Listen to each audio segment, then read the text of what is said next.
Hello বন্ধুগণ, আমি সাধনা নতুন একটা ঝাঁকানাকা রেসিপিতে তোমাদের সবাইকে স্বাগত জানাই। আজকে আমি তোমাদের সাথে শেয়ার করছি মুখে লেগে থাকার মতো লাউ পাতার ভর্তা। এইভাবে বানালে মনে হবে যেন এই লাউ পাতার ভর্তা দিয়েই থালার সবটুকু ভাত খেয়ে ফেলি, খেতে এতটাই টেস্টি হয়। তো রেসিপিটি প্রথম থেকে শেষ পর্যন্ত দেখার অনুরোধ রইল, কোথাও স্কিপ করো না কিন্তু, তাহলে আসল জায়গাগুলো মিস করে যাবে। রেসিপিটি বানানোর জন্য এখানে দেখো আমি নিয়েছি একদম টাটকা টাটকা ফ্রেশ ফ্রেশ লাউ পাতা। আর লাউ পাতা যদি এরকম কচি হয় তাহলে লাউ পাতার ভর্তাটা খেতেও কিন্তু দারুণ লাগে। তো এখন এই লাউ ডগা থেকে লাউ পাতাগুলোকে খুব সুন্দর করে আমি বেছে নেব।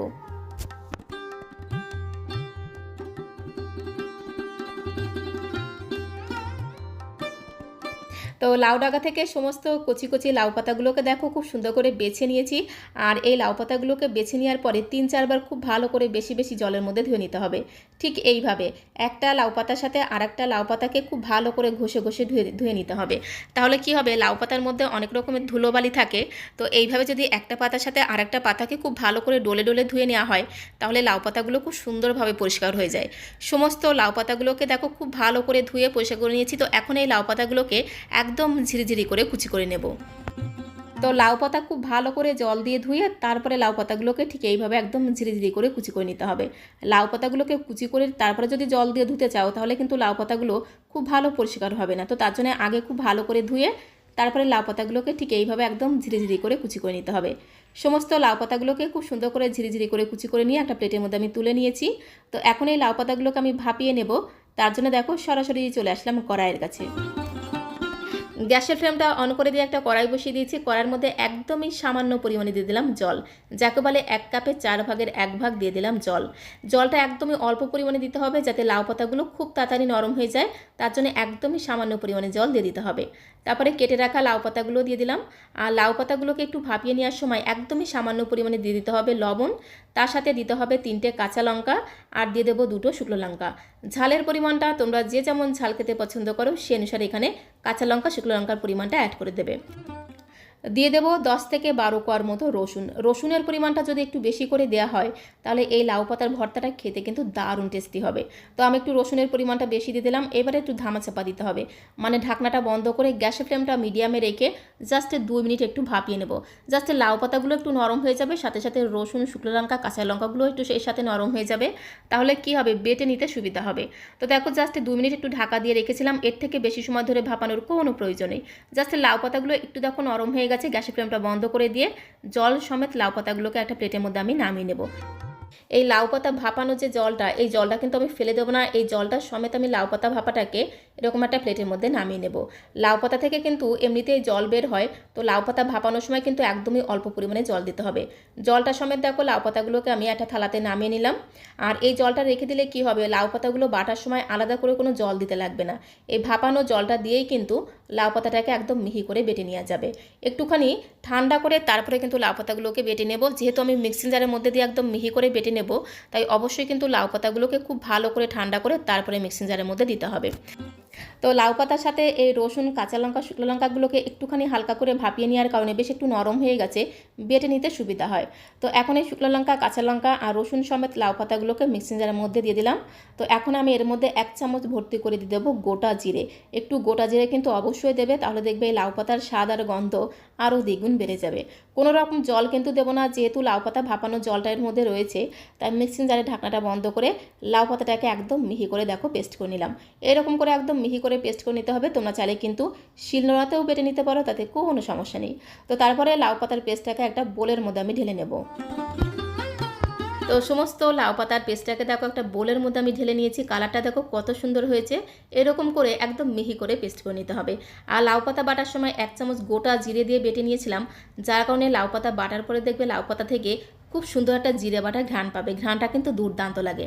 তো এখন আমি রান্নাটা করে নেব, তার জন্য দেখো সরাসরি চলে আসলাম কড়াইয়ের কাছে। গ্যাসের ফ্লেমটা অন করে দিয়ে একটা কড়াই বসিয়ে দিয়েছি। কড়াইয়ের মধ্যে আমি 3 চামচ দিয়ে দিলাম সরষের তেল। যে কোনো বাটা বা ভর্তা মানেই হচ্ছে সরষের তেল।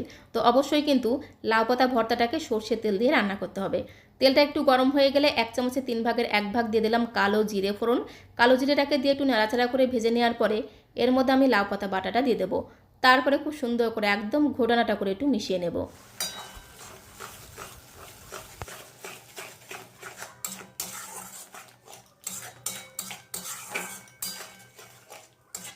তো সমস্ত লাউ পাতা বাটা দিয়ে খুব সুন্দর করে দেখো ঘোটানাটা করে মিশিয়ে নিলাম।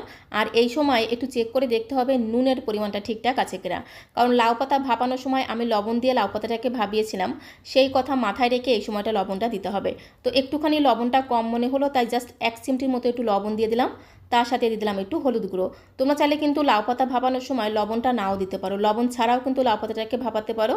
তো একটুখানি লবণ, তার সাথে সামান্য পরিমাণে হলুদ গুঁড়ো দিয়ে আবারও খুব ভালো করে মিশিয়ে নেব। আর হলুদ গুঁড়ো দেওয়ার সাথে সাথেই দেখবে কালারটা কিন্তু আরও সুন্দর হয়ে যাবে। এবারে ঢাকা দিয়ে গ্যাসের ফ্লেমটা মিডিয়াম টু লোতে রেখে বেশ কিছু সময় ধরে লাউ পাতাটাকে একটু রান্না করে নিলাম। এতে কী হবে, লাউ পাতাটা খুব সুন্দরভাবে সেদ্ধ হয়ে যাবে, আর লাউ পাতার যে জলীয় ভাবটা, সেই জলীয় ভাবটাও কিন্তু অনেকটাই শুকিয়ে যাবে। তো মাঝখানে 2-1 বার ঢাকনাটা তুলে অবশ্যই কিন্তু একটু নাড়াচাড়া করে দিতে হবে, নাহলে আবার ভর্তাটা তলা দিয়ে পুড়ে যেতে পারে। তো বেশ কিছু সময় ধরে কন্টিনিউ নাড়াচাড়া করে ভর্তাটাকে রান্না করে নিয়েছি। ভর্তার জলীয় ভাবটা দেখো অনেকটাই কিন্তু শুকিয়ে গেছে। এই পর্যায়ে এসে এর মধ্যে একটু 2 চিমটি মতো দিতে হবে একটু চিনি, একদমই জাস্ট 2 চিমটি মতো একটু চিনি দিলে স্বাদের ব্যালেন্সটা ঠিকঠাক থাকবে, ভর্তাটা খেতে কিন্তু দারুণ লাগবে। তো তারপরে গ্যাসের ফ্লেমটা মিডিয়াম টু লোতে রেখে আরও বেশ কিছু সময় ধরে কন্টিনিউ এইভাবে নাড়াচাড়া করে রান্না করতে হবে, যতক্ষণ না দেখবে এইভাবে ভর্তাটা কড়াইতে লেগে লেগে আসছে আর খুব সুন্দর একটা ভাজা গ্রান বেরিয়ে আসছে, ততক্ষণ অবধি কন্টিনিউ এইভাবে নাড়াচাড়া করে রান্না করে নিতে হবে। লাউ পাতার ভর্তাটা কিন্তু একদমই রেডি হয়ে গেছে, এরকম করে একটু শুকনো শুকনো করে রান্না করে নিতে হবে, তাহলে গরম ভাতের প্রথম পাতে পুরোপুরি জমে যাবে। নামানোর আগে 1 চামচ আমি দিয়ে দিলাম সর্ষের তেল, সেটা আমি স্কিপ করে গেছি। তো নামানোর আগে 1 চামচ সর্ষের তেল দিয়ে খুব ভালো করে ঘোটানাটা করে মিশিয়ে নিলেই কিন্তু লাউ পাতার ভর্তাটা একদমই রেডি হয়ে যাবে। আর সবশেষে এই 1 চামচ সর্ষের তেল দেওয়ার কারণে গরম ভাতের সাথে কিন্তু এই সর্ষের তেলটা দারুণ জমে যাবে। এদিকে লাউ পাতার খুব সুন্দর একটা ঘ্রাণ, তার সাথে সাথে সর্ষের তেলের একটা ঘ্রাণ গরম ভাতের প্রথম পাতে একেবারেই কিন্তু জমে যাবে। তো সমস্ত লাউ পাতার ভর্তাটাকে দেখো আমি লাউ পাতার মধ্যেই সার্ভ করে দিলাম, এতে দেখতে কিন্তু আরও বেশি আকর্ষণীয় লাগবে। আর যে জিনিস দেখতে সুন্দর লাগে, খাওয়ার আগ্রহটা কিন্তু অনেকটাই বেড়ে যায়। সমস্ত ভর্তাটাকে দেখো আমি লাউ পাতার মধ্যে খুব সুন্দর করে সার্ভ করে দিয়েছি। আর লাউ ডগাতে দেখবে এরকম লাউ ফুল থাকে, আর লাউ ফুলগুলো দেখতে কিন্তু ভীষণ সুন্দর লাগে। তো সেই লাউ ফুল দিয়ে একটু সাজিয়ে নেব, তাহলে এটা দেখতে আরও বেশি সুন্দর লাগবে। তার সাথে সাথে একটা শুকনো লঙ্কাকে এরকম করে গ্যাসের ওভেনে একদম কালো কালো করে পুড়িয়ে রেখেছিলাম, আর এই পুরানো শুকনো লঙ্কার ঘ্রাণটা কিন্তু দুর্দান্ত লাগে। সবশেষে 1 চামচ কাঁচা সর্ষের তেল উপর দিয়ে একটু ছড়িয়ে দিতে হবে, তাহলে এই ভর্তার স্বাদ আর গন্ধ আরও দ্বিগুণ বেড়ে যাবে।